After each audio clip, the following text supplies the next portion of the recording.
Moby Dick, by Herman Melville, Chapters 17 to 21. CHAPTER 17. The Ramadan. As Queequeg's Ramadan, or fasting and humiliation, was to continue all day, I did not choose to disturb him till towards nightfall; for I cherish the greatest respect towards everybody's religious obligations, never mind how comical; and couldn't find it in my heart to undervalue even a congregation of ants worshipping a toadstool, or those other creatures in certain parts of our earth, who, with a degree of footmanism quite unprecedented in other planets, bow down before the torso of a deceased landed proprietor merely on account of the inordinate possessions yet owned and rented in his name. I say we good Presbyterian Christians should be charitable in these things, and not fancy ourselves so vastly superior to other mortals, pagans and what not, because of their half crazy conceits on these subjects. There was Queequeg now, certainly entertaining the most absurd notions about Yojo and his Ramadan; but what of that? Queequeg thought he knew what he was about, I suppose. He seemed to be content, and there let him rest. All our arguing with him would not avail. Let him be, I say, and Heaven have mercy on us all, Presbyterians and Pagans alike, for we are all somehow dreadfully cracked about the head, and sadly need mending. Towards evening, when I felt assured that all his performances and rituals must be over, I went up to his room and knocked at the door. But no answer. I tried to open it, but it was fastened inside. "Queequeg," said I, softly, through the keyhole, all silent. "I say, Queequeg, why don't you speak? It's I, Ishmael." But all remained still as before. I began to grow alarmed. I had allowed him such abundant time, I thought he might have had an apoplectic fit. I looked through the keyhole, but the door opening into an odd corner of the room, the keyhole prospect was but a crooked and sinister one. I could only see part of the footboard of the bed, and a line of the wall, but nothing more. I was surprised to behold, resting against the wall, the wooden shaft of Queequeg's harpoon, which the landlady the evening previous had taken from him before our mounting to the chamber. That's strange, thought I; but at any rate, since the harpoon stands yonder, and he seldom or never goes abroad without it, therefore he must be inside here, and no possible mistake. "Queequeg! Queequeg!" All still. Something must have happened. Apoplexy. I tried to burst open the door, but it stubbornly resisted. Running downstairs, I quickly stated my suspicions to the first person I met, the chambermaid. "La, la!" she cried, "I thought something must be the matter. I went to make the bed after breakfast, and the door was locked, and not a mouse to be heard, and it's been just so silent ever since. But I thought, may be, you had both gone off and locked your baggage in for safe keeping. La, la, ma'am! Mistress! Murder! Mrs. Hussey! Apoplexy!"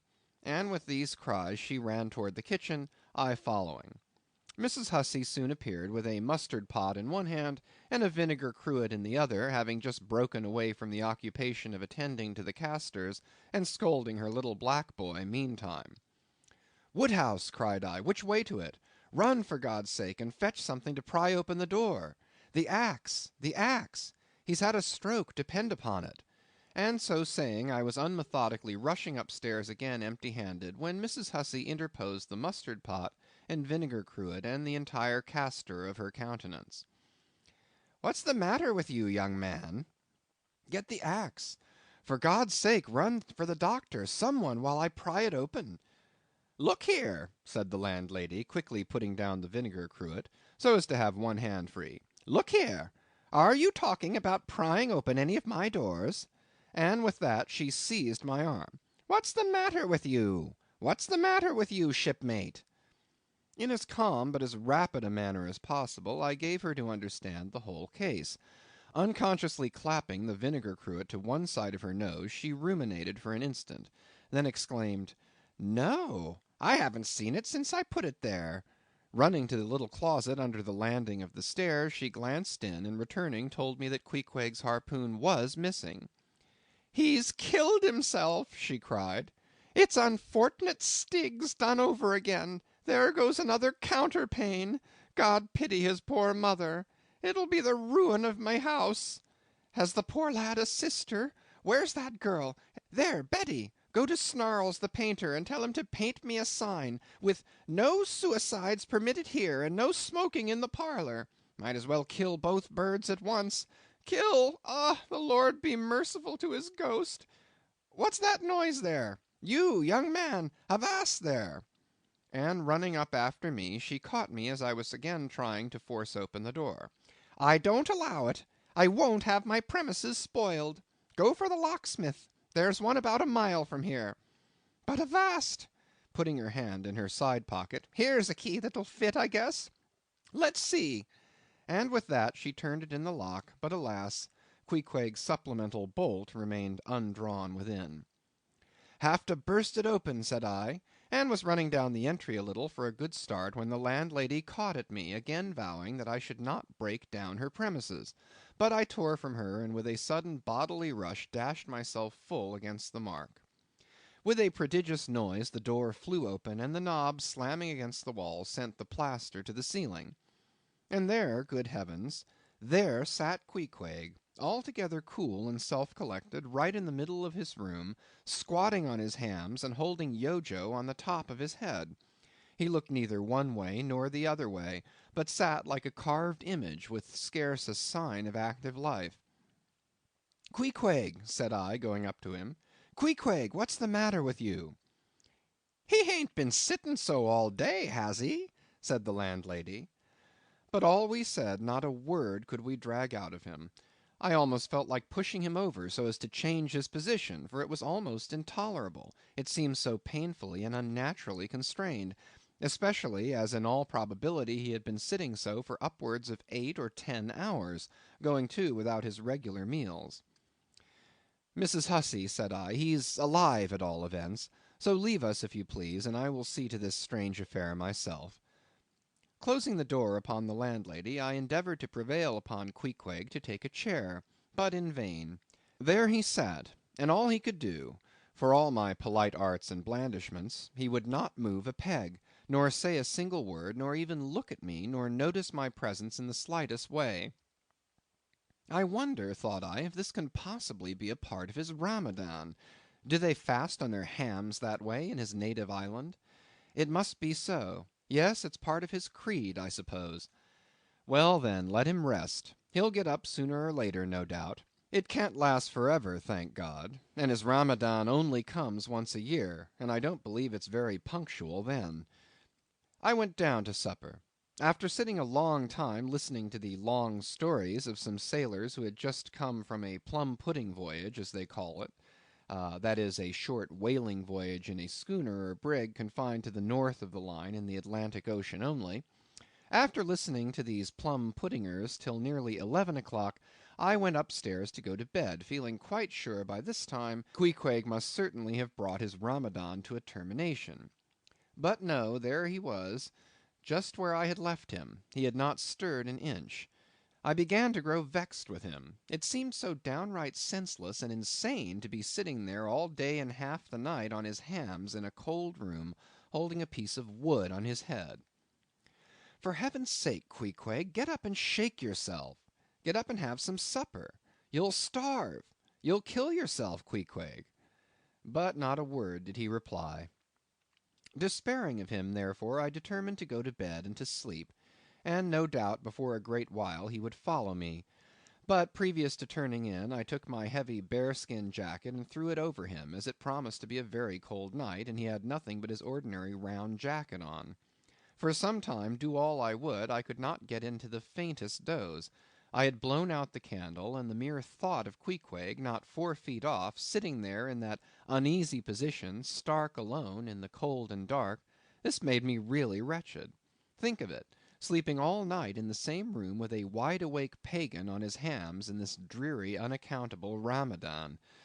But somehow I dropped off at last, and knew nothing more till break of day, when, looking over the bedside, there squatted Queequeg, as if he had been screwed down to the floor. But as soon as the first glimpse of sun entered the window, up he got, with stiff and grating joints, but with a cheerful look, limped towards me where I lay, pressed his forehead against mine, and said his Ramadan was over. Now, as I before hinted, I have no objection to any person's religion, be it what it may, so long as that person does not kill or insult any other person, because that other person don't believe it also. But when a man's religion becomes really frantic, when it is a positive torment to him, and, in fine, makes this earth of ours an uncomfortable inn to lodge in, then I think it high time to take that individual aside and argue the point with him. And just so I now did with Queequeg. Queequeg, said I, get into bed now, and lie and listen with me. Then I went on, beginning with the rise and progress of the primitive religions, and coming down to the various religions of the present time, during which time I labored to show Queequeg that all these Lents, Ramadans, and prolonged ham-squattings in cold cheerless rooms were stark nonsense, bad for the health, useless for the soul, opposed, in short, to the obvious laws of hygiene and common sense.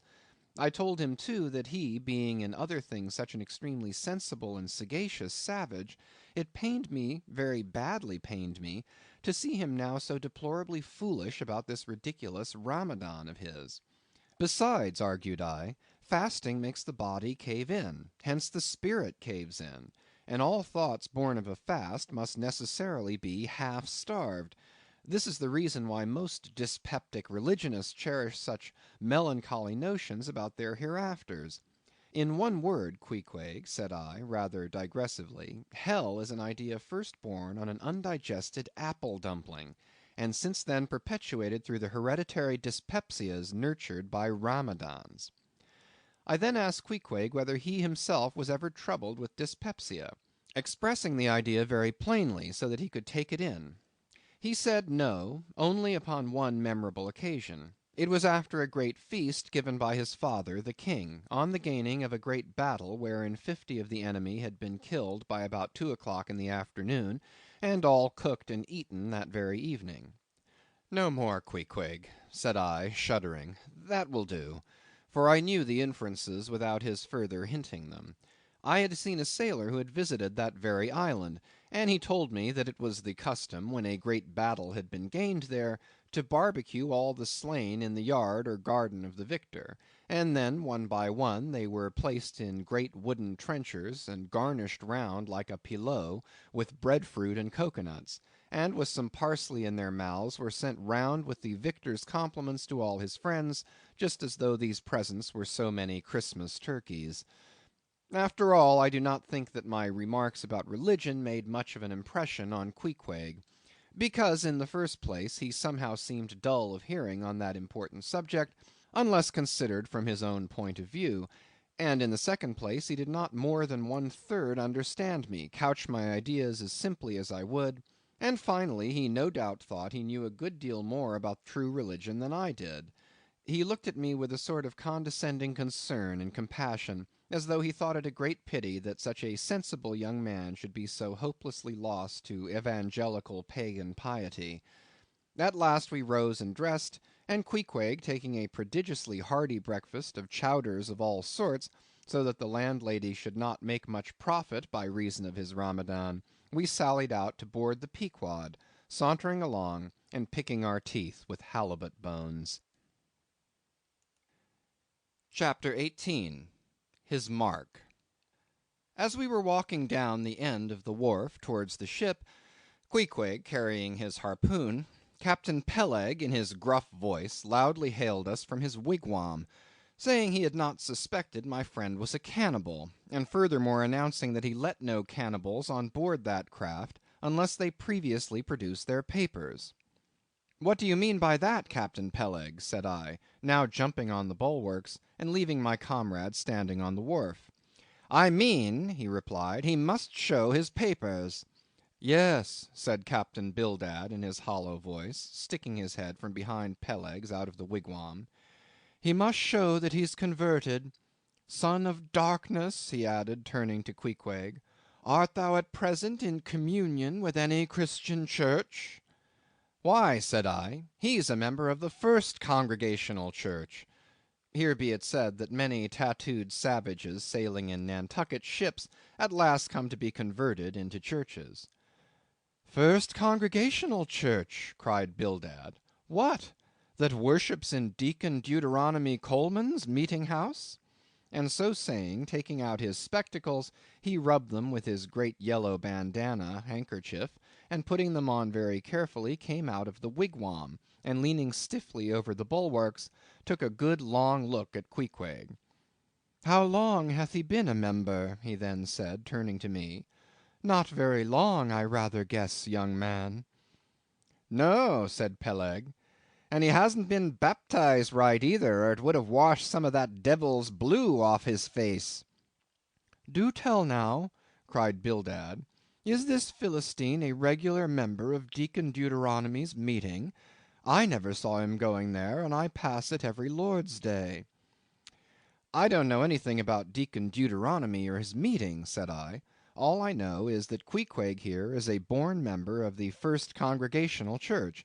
He is a deacon himself, Queequeg is." "Young man," said Bildad sternly, "thou art skylarking with me. Explain thyself, thou young Hittite. What church dost thee mean? Answer me." Finding myself thus hard pushed, I replied, "I mean, sir, the same ancient Catholic Church to which you and I, and Captain Peleg there, and Queequeg here, and all of us, and every mother's son and soul of us belong; the great and everlasting first congregation of this whole worshipping world. We all belong to that; only some of us cherish some queer crotchets, in no way touching the grand belief. In that we all join hands." "Splice, thou meanest, splice hands," cried Peleg, drawing nearer. "Young man, you'd better ship for a missionary instead of a foremast hand. I never heard a better sermon. Deacon Deuteronomy, why, Father Mapple himself couldn't beat it, and he's reckoned something. Come aboard, never mind about the papers. I say, tell Quohog there, what's that you call him? Tell Quohog to step along. By the great anchor, what a harpoon he's got there. Looks like good stuff, that, and he handles it about right. I say, Quohog, or whatever your name is, did you ever stand in the head of a whale boat? Did you ever strike a fish?" Without saying a word, Queequeg, in his wild sort of way, jumped upon the bulwarks, from thence into the bows of one of the whale boats hanging to the side, and then bracing his left knee, and poising his harpoon, cried out in some such way as this: "Cap'n, you see him small drop tar on water dere? You see him? Well, s'pose him one whale eye. Well den." And taking sharp aim at it, he darted the iron right over Bildad's broad brim, clean across the ship's deck, and struck the glistening tar spot out of sight. "Now," said Queequeg, quietly hauling in the line, "s'posee him whaley eye. Why, dat whale dead." "Quick, Bildad," said Peleg, his partner, who, aghast at the close vicinity of the flying harpoon, had retreated towards the cabin gangway. "Quick, I say you, Bildad, and get the ship's papers. We must have Quohog, in one of our boats. Look ye, Quohog, we'll give ye the 90th lay, and that's more than ever was given a harpooneer yet out of Nantucket." So down we went into the cabin, and to my great joy Queequeg was soon enrolled among the same ship's company to which I myself belonged. When all preliminaries were over, and Peleg had got everything ready for signing, he turned to me and said, "I guess Quohog there don't know how to write, does he? I say, Quohog, blast ye, dost thou sign thy name, or make thy mark?" But at this question Queequeg, who had twice or thrice before taken part in similar ceremonies, looked no ways abashed, but taking the offered pen, copied upon the paper, in the proper place, an exact counterpart of the queer round figure which was tattooed upon his arm; so that through Captain Peleg's obstinate mistake touching his appellative, it stood something like this: Quohog, his mark, X. Meanwhile, Captain Bildad sat earnestly and steadfastly eyeing Queequeg, and at last, rising solemnly, and fumbling in the huge pockets of his broad‐skirted drab coat, took out a bundle of tracts, and selecting one entitled "The Latter Day Coming, or No Time to Lose," placed it in Queequeg's hands, and grasping them and the book with both his, looked earnestly into his eyes, and said, "Son of Darkness, I must do my duty by thee. I am part owner of this ship, and feel concerned for the souls of all its crew. If thou still clingest to thy pagan ways, which I sadly fear, I beseech thee remain not for aye a Belial bondsman. Spurn the idle bell and the hideous dragon. Turn from the wrath to come. Mind thine eye, I say. Ah, goodness gracious, steer clear of the fiery pit. Something of the salt sea yet lingered in old Bildad's language, heterogeneously mixed with scriptural and domestic phrases. Avast there, Bildad! Avast now spoiling our harpooneer! cried Peleg. Pious harpooneers never make good voyagers. It takes the shark out of 'em. No harpooneer is worth a straw who ain't pretty sharkish. There was young Nat Swain, once the bravest boat header out of all Nantucket and the Vineyard. He joined the meeting and never came to good. He got so frightened about his plaguy soul that he shrinked and steered away from whales for fear of afterclaps in case he got stove and went to Davy Jones. Peleg, Peleg, said Bildad, lifting his eyes and hands, thou thyself, as I myself, hast seen many a perilous time. Thou knowest, Peleg, what it is to have the fear of death. How then canst thou prate in this ungodly guise? Thou beliest thine own heart, Peleg. Tell me, when this same Pequod here had her 3 masts overboard in that typhoon on Japan, that same voyage when thou went mate with Captain Ahab, didst thou not think of death and the judgment then? Hear him now, cried Peleg, marching across the cabin, and thrusting his hands far down into his pockets. Hear him, all of ye! Think of that, when every moment we thought the ship would sink. Death and the judgment then? What? With all 3 masts making such an everlasting thundering against the side, and every sea breaking over us fore and aft? Think of death and the judgment then? No, no time to think about death then. Life was what Captain Ahab and I was thinking of, and how to save all hands, how to rig jury masts, how to get into the nearest port. That's what I was thinking of. Bildad said no more, but buttoning up his coat, stalked on deck, where we followed him. There he stood, very quietly overlooking some sailmakers who were mending a topsail in the waist. Now and then he stooped to pick up a patch or save an end of tarred twine, which otherwise might have been wasted. Chapter 19. The Prophet. Shipmates, have ye shipped in that ship? Queequeg and I had just left the Pequod, and were sauntering away from the water, for the moment each occupied with his own thoughts, when the above words were put to us by a stranger, who, pausing before us, levelled his massive forefinger at the vessel in question.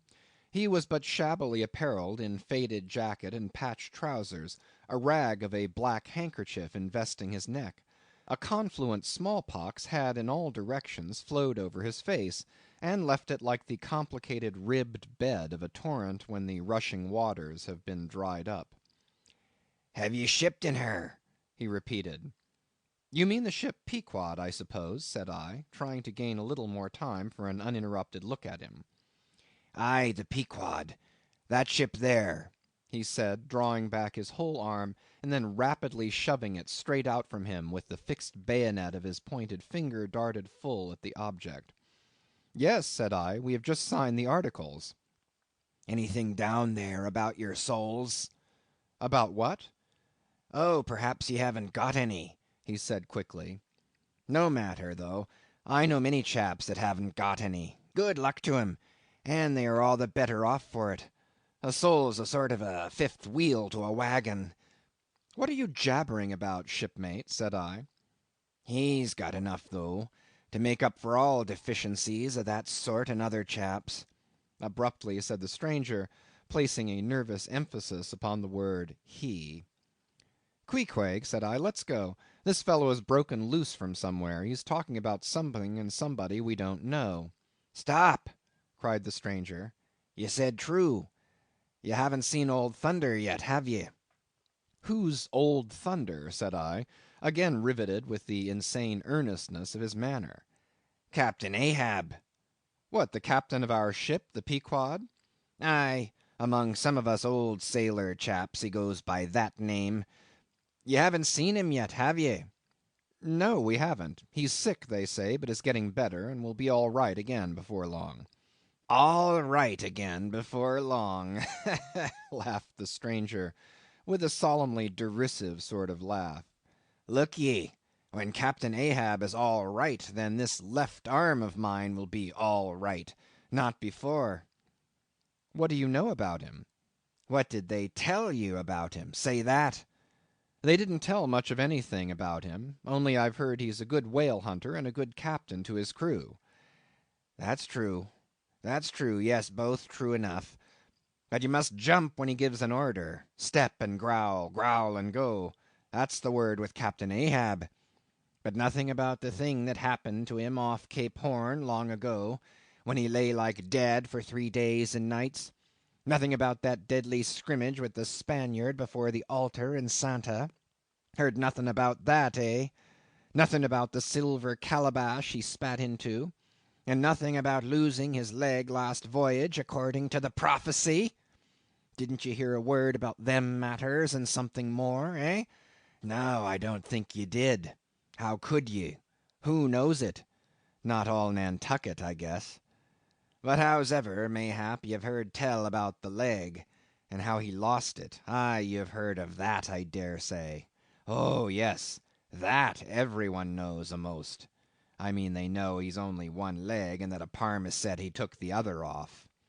"My friend," said I, "what all this gibberish of yours is about, I don't know, and I don't much care, for it seems to me that you must be a little damaged in the head. But if you are speaking of Captain Ahab, of that ship there, the Pequod, then let me tell you that I know all about the loss of his leg." "All about it, eh? Sure you do? All?" "Pretty sure."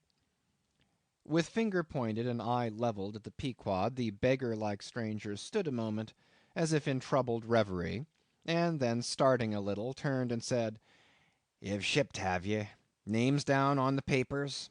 Well, well, what's signed is signed, and what's to be will be, and then again perhaps it won't be, after all. Anyhow, it's all fixed and arranged a'ready, and some sailors or other must go with him, I suppose. As well these as any other men, God pity 'em. Morning to ye, shipmates, morning. The ineffable heavens bless ye. I'm sorry I stopped ye." "Look here, friend," said I, "if you have anything important to tell us, out with it; but if you are only trying to bamboozle us, you're mistaken in your game, that's all I have to say." "And it's said very well, and I like to hear a chap talk up that way. You are just the man for him, the likes of you. Morning to ye, shipmates, morning. Oh, when you get there, tell 'em I've concluded not to make one of 'em." "Ah, my dear fellow, you can't fool us that way, you can't fool us. It is the easiest thing in the world for a man to look as if he had a great secret in him." "Morning to ye, shipmates, morning." "Morning it is," said I. "Come along, Queequeg, let's leave this crazy man. But stop, tell me your name, will you?" "Elijah." "Elijah," thought I, and we walked away, both commenting after each other's fashion upon this ragged old sailor, and agreed that he was nothing but a humbug trying to be a bugbear. But we had not gone perhaps above 100 yards, when chancing to turn a corner, and looking back as I did so, who should be seen but Elijah following us, though at a distance. Somehow the sight of him struck me so, that I said nothing to Queequeg of his being behind, but passed on with my comrade, anxious to see whether the stranger would turn the same corner that we did. He did, and then it seemed to me that he was dogging us, but with what intent I could not for the life of me imagine.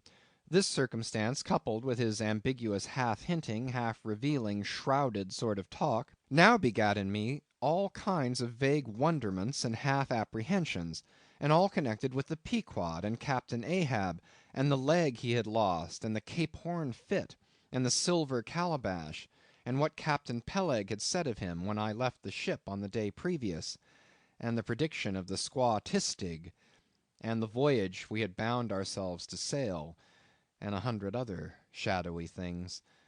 I was resolved to satisfy myself whether this ragged Elijah was really dogging us or not, and with that intent crossed the way with Queequeg, and on that side of it retraced our steps. But Elijah passed on without seeming to notice us. This relieved me, and once more and finally, as it seemed to me, I pronounced him in my heart a humbug. CHAPTER 20. All Astir. A day or two passed, and there was great activity aboard the Pequod. Not only were the old sails being mended, but new sails were coming on board, and bolts of canvas and coils of rigging; in short, everything betokened that the ship's preparations were hurrying to a close. Captain Peleg seldom or never went ashore, but sat in his wigwam keeping a sharp look out upon the hands. Bildad did all the purchasing and providing at the stores, and the men employed in the hold and on the rigging were working till long after nightfall. On the day following Queequeg's signing the articles, word was given at all the inns where the ship's company were stopping that their chests must be on board before night, for there was no telling how soon the vessel might be sailing. So Queequeg got down our traps, resolving, however, to sleep ashore till the last. But it seems they always give very long notice in these cases, and the ship did not sail for several days. But no wonder, there was a good deal to be done, and there is no telling how many things to be thought of before the Pequod was fully equipped. Every one knows what a multitude of things—beds, saucepans, knives and forks, shovels and tongs, napkins, nut crackers, and what not—are indispensable to the business of housekeeping. Just so with whaling, which necessitates a 3 years' housekeeping upon the wide ocean, far from all grocers, costermongers, doctors, bakers, and bankers. And though this also holds true of merchant vessels, yet not by any means to the same extent as with whalemen. For besides the great length of the whaling voyage, the numerous articles peculiar to the prosecution of the fishery, and the impossibility of replacing them at the remote harbors usually frequented, it must be remembered that of all ships, whaling vessels are the most exposed to accidents of all kinds, and especially to the destruction and loss of the very things upon which the success of the voyage most depends. Hence the spare boats, spare spars, and spare lines and harpoons, and spare everythings almost but a spare captain and duplicate ship. At the period of our arrival at the island, the heaviest storage of the Pequod had been almost completed, comprising her beef, bread, water, fuel, and iron hoops and staves. But as before hinted, for some time there was a continual fetching and carrying on board of divers odds and ends of things, both large and small. Chief among those who did this fetching and carrying was Captain Bildad's sister, a lean old lady of a most determined and indefatigable spirit, but withal very kind‐hearted, who seemed resolved that if she could help it, nothing should be found wanting in the Pequod, after once fairly getting to sea. At one time she would come on board with a jar of pickles for the steward's pantry, another time with a bunch of quills for the chief mate's desk, where he kept his log, a third time with a roll of flannel for the small of some one's rheumatic back.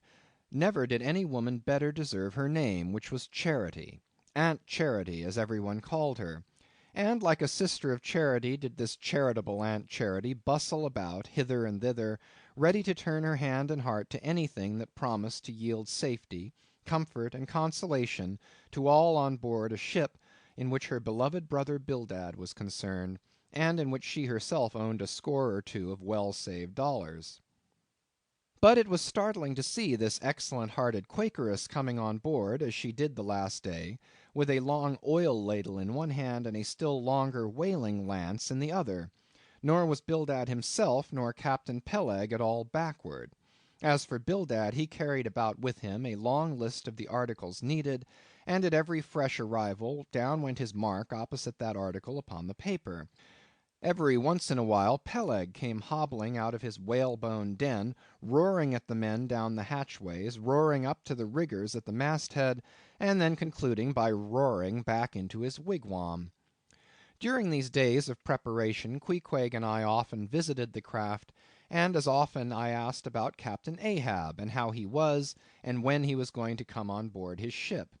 To these questions they would answer that he was getting better and better, and was expected aboard every day.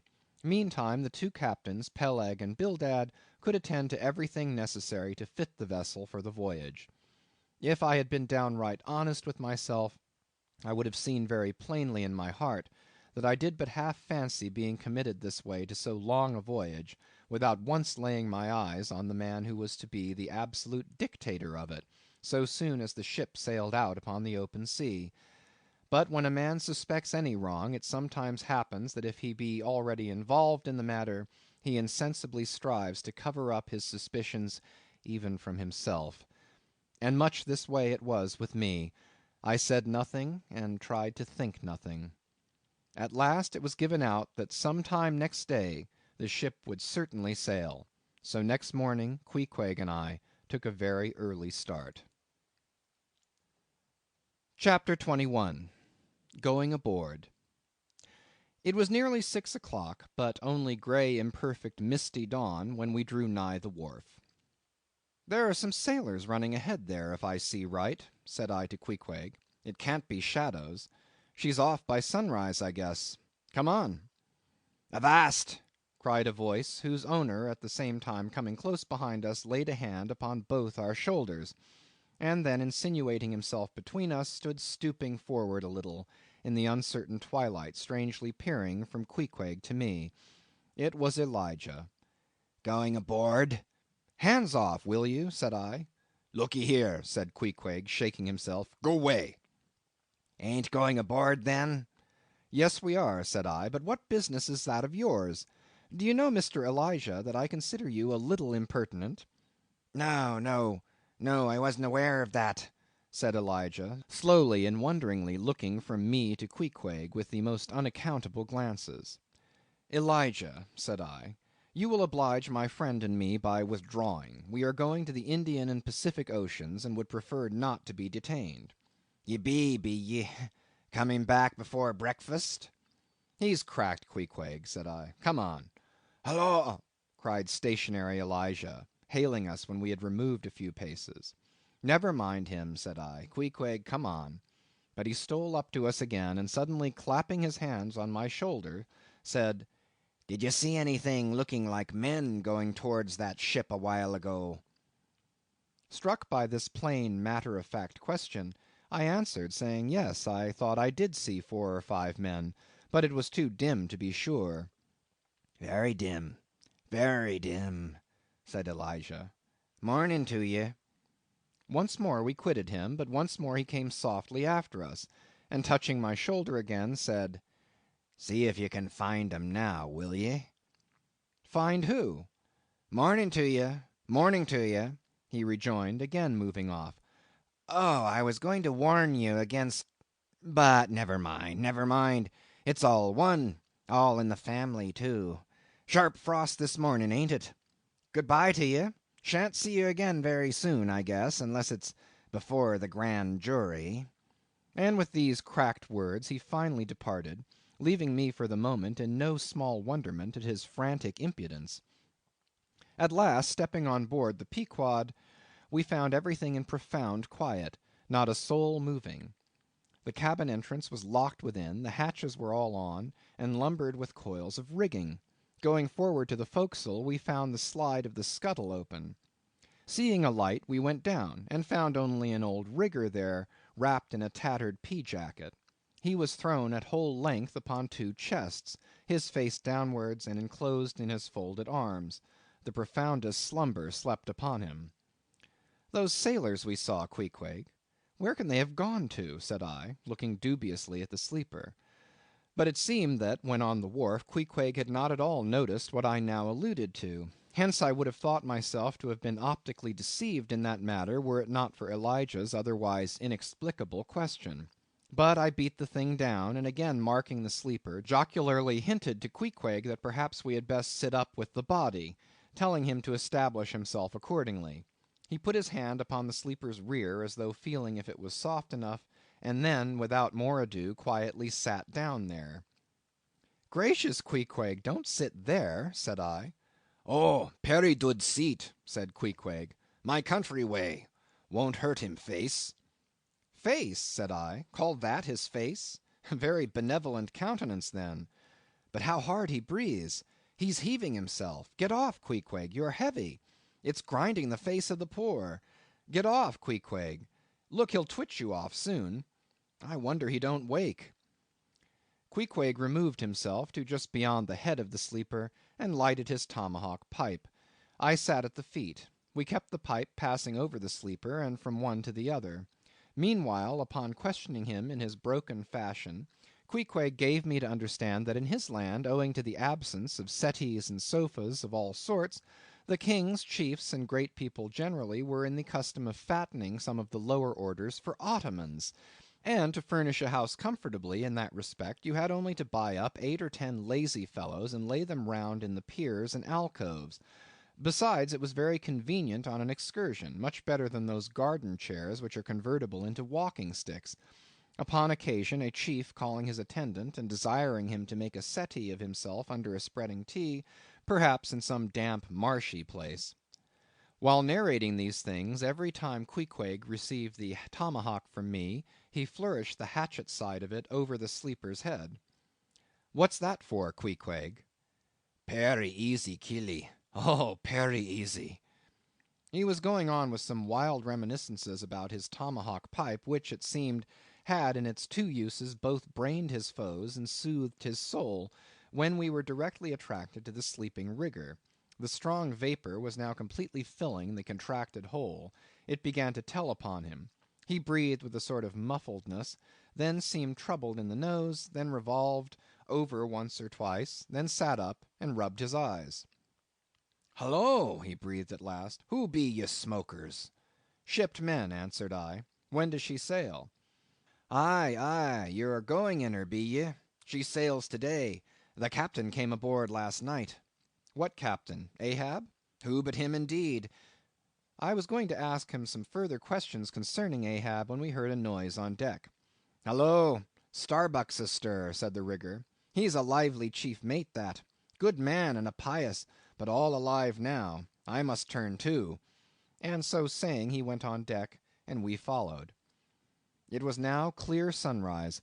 Soon the crew came on board in twos and threes, the riggers bestirred themselves, the mates were actively engaged, and several of the shore people were busy in bringing various last things on board. Meanwhile Captain Ahab remained invisibly enshrined within his cabin. End of Chapter 17 to 21.